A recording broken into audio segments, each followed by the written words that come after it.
Hi കൂട്ടുകാരെ, എല്ലാവർക്കും സുഖം തന്നെയല്ലേ? മലയാളികളുടെ ഏറ്റവും പ്രിയപ്പെട്ട വിഭവം ഏതാണെന്ന് ചോദിച്ചിട്ടുണ്ടെങ്കിൽ ഒരുപക്ഷെ എല്ലാ മലയാളികളും പറയുന്ന ഒരു കാര്യം ചോറും മീൻകറിയും എന്നായിരിക്കും, അല്ലേ? ഏത് നാട്ടിൽ പോയാലും എന്നെ പോലെയുള്ള ചിലരുണ്ട്, ഏത് നാട്ടിൽ പോയി കഴിഞ്ഞാലും ഏറ്റവും നല്ല മീൻകറി കിട്ടുന്ന സ്ഥലം അന്വേഷിക്കുന്നവർ. ശരി, അങ്ങനെ മലയാളികൾക്ക് പറയാനായിട്ട് ഒട്ടനവധി വിഭവങ്ങളുണ്ട്. മീനാണെങ്കിലും ശരി, പച്ചക്കറികളാണെങ്കിലും ശരി, അങ്ങനെ അങ്ങനെ പല പല കാര്യങ്ങളും. അപ്പോൾ നമുക്ക് കഥകളൊക്കെ അവിടെ നിർത്തിയിട്ട് നമുക്ക് ഈ ചൂരക്കറി എങ്ങനെയാണ് ഉണ്ടാക്കുന്നത് എന്നൊന്ന് നോക്കിയാലോ? അപ്പോൾ ഒരു വലിയൊരു ചൂര തന്നെ വാങ്ങിക്കൊണ്ട് വന്നിട്ടുണ്ട്. അപ്പോൾ ചൂര സാധാരണ വാങ്ങുന്നതെന്ന് വെച്ചിട്ടുണ്ടെങ്കിൽ ഏറ്റവും ഫ്രഷ് ആയിട്ട് കിട്ടുമ്പോൾ മാത്രമേ ചൂര വാങ്ങുള്ളൂ കേട്ടോ.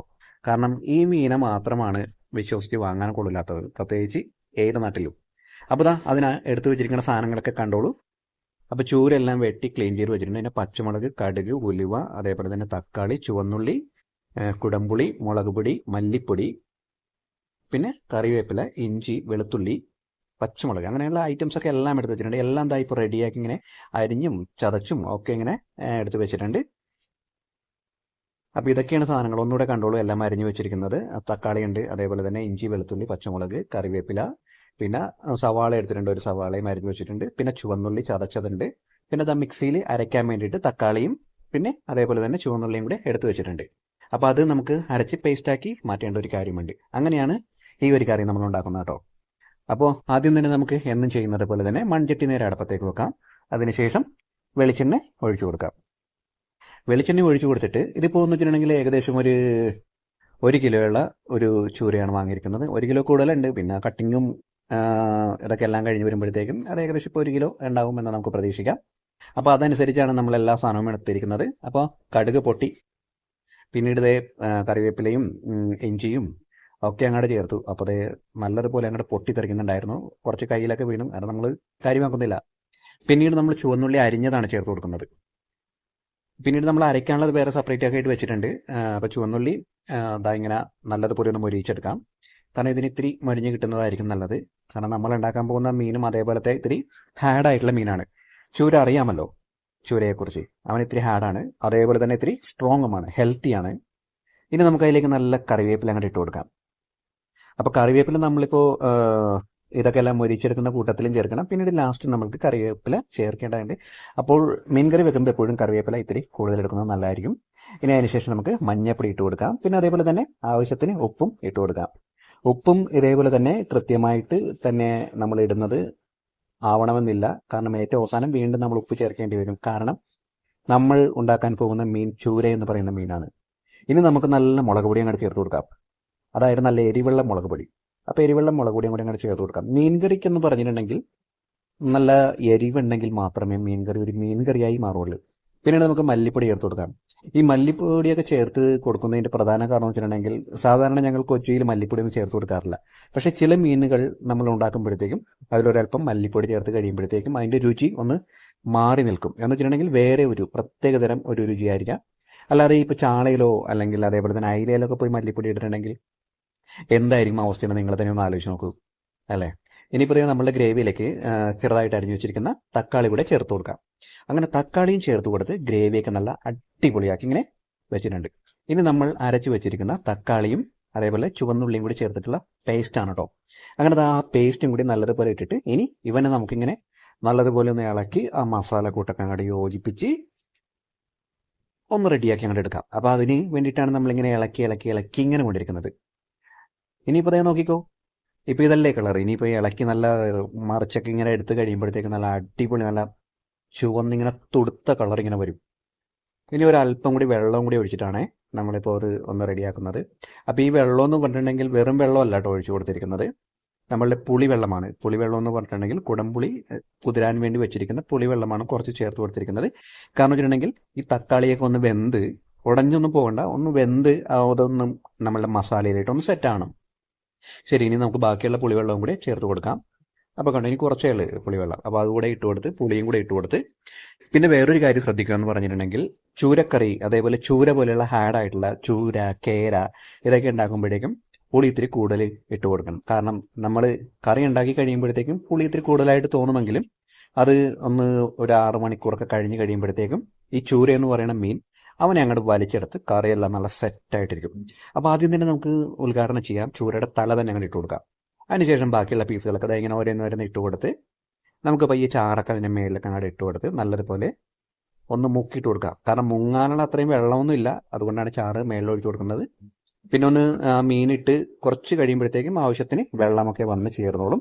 അപ്പോൾ അതുവരെയും നമുക്ക് ഇത്തിരി ചാറൊക്കെ ഇങ്ങനെ കോരി കോരി മേളിലേക്കൊക്കെ അങ്ങോട്ട് ഒഴിച്ചു കൊടുക്കാം. ഇനി ബാക്കിയുള്ള കഷ്ണം കൂടെ ഇട്ട് കൊടുക്കാം. അപ്പോൾ ഇതിൽ ചെയ്തിരിക്കുന്ന കാര്യം എന്ന് പറഞ്ഞിട്ടുണ്ടെങ്കിൽ മീൻ എന്ന് വെച്ചിട്ടുണ്ടെങ്കിൽ നല്ല റൗണ്ടായിട്ട് വലിയ വലിയ പീസായിട്ടാണോ കട്ട് ചെയ്തിരിക്കുന്നത്. കാരണം അങ്ങനെ ഉണ്ടാക്കി കഴിയുമ്പോഴത്തേക്കാണ് അത് കാണാനായിട്ടും അല്ലെങ്കിൽ കഴിക്കാനായിട്ടൊക്കെ ഒരു പീസ് എടുത്താൽ മതിയാവും. ചെറിയ പീസ് ആകുമ്പോഴത്തേക്കും നമുക്ക് ശരിക്കും പറഞ്ഞിട്ടുണ്ടെങ്കിൽ മീൻകറി ഉണ്ടാക്കിയിട്ടുണ്ടെങ്കിൽ മീൻകറിയാണോ അല്ലെങ്കിൽ ഇറച്ചിക്കറിയാണോ എന്ന് സംശയം തോന്നും. അപ്പോൾ മീൻകറി ഉണ്ടാക്കുമ്പോഴത്തേക്ക് എപ്പോഴും ആ മീനിൻ്റെ ആ ഒരു രീതിയിൽ തന്നെ അങ്ങോട്ട് ഉണ്ടാക്കുക.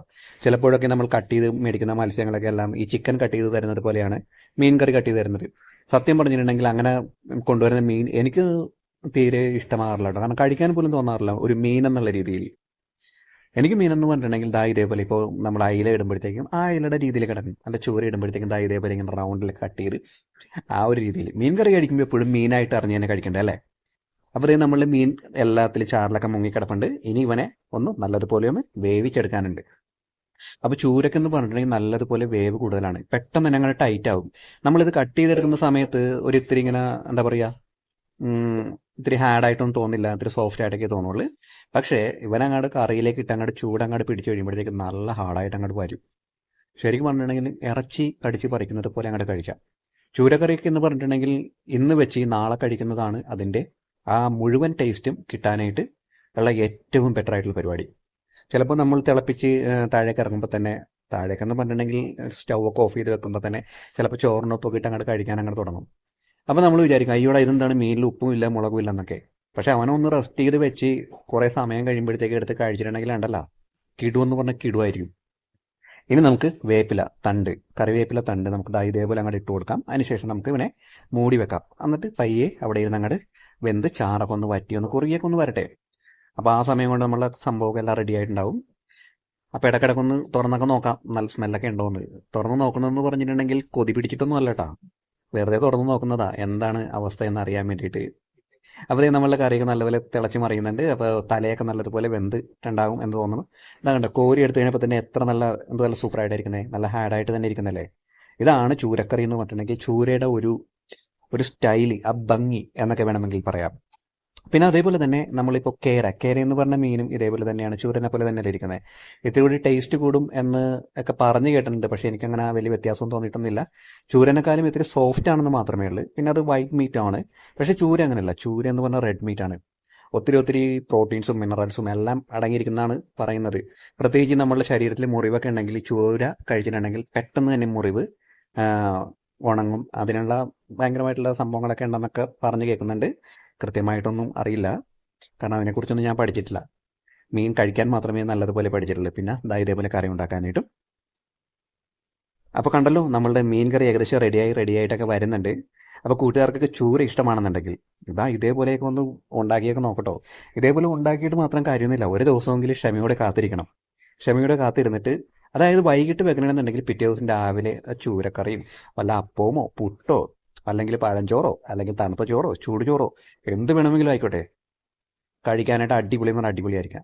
ഞാൻ പലപ്പോഴും രാവിലെ കഴിക്കുന്നതെന്ന് പറഞ്ഞിട്ടുണ്ടെങ്കിൽ ഈ ചൂരക്കറി ഇതേപോലത്തെ മീൻകറിയൊക്കെ ഉണ്ടെങ്കിൽ നേരെ പോയിട്ട് ഗോതമ്പിൻ്റെ ദോശ ഉണ്ടാക്കും, അല്ലെങ്കിൽ സാധാരണ ദോശ. എൻ്റെ മീനിൻ്റെ കഷ്ണമൊക്കെ മാറ്റി വെച്ചിട്ട് കുറേ അങ്ങോട്ട് ചാറങ്ങോട്ട് കോരി അങ്ങോട്ട് ഒഴിക്കും. എൻ്റെ അമ്മോ എന്താ ടേസ്റ്റ് ഒന്ന് അറിയോ അങ്ങനെ ഒന്ന് കഴിക്കാനായിട്ട്. എല്ലാവരും കഴിച്ചിട്ടുണ്ടാവുമെന്ന് എനിക്കറിയാം ഇതേപോലെയൊക്കെ അല്ലേ.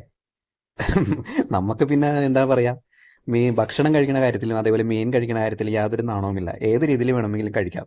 അതൊക്കെ നമ്മളുടെ ഇഷ്ടമല്ലേ, എന്ത് ഭക്ഷണം കഴിക്കണം, എങ്ങനെ കഴിക്കണം എന്നൊക്കെ. പിന്നെ ഹോട്ടലിലൊക്കെ പോയിരിക്കുമ്പോൾ മാത്രം ഇത്തിരി ഫോർമാലിറ്റീസായി കാണിച്ച് നല്ല ഡീസൻ്റ് ആയിട്ടൊക്കെ ഒന്ന് കഴിക്കാം. വീട്ടിലിരുന്ന് കഴിക്കുമ്പോഴത്തേക്കും എങ്ങനെയാണോ നമുക്ക് ഇഷ്ടം അതേപോലെ അങ്ങോട്ട് കഴിച്ചു വെക്കുക. അപ്പോൾ എല്ലാ കൂട്ടുകാർക്കും ഈ മീൻ കറി ഇഷ്ടമായി കാണും എന്ന് പ്രതീക്ഷിക്കുന്നു. സ്നേഹത്തോടെ അല്ലു.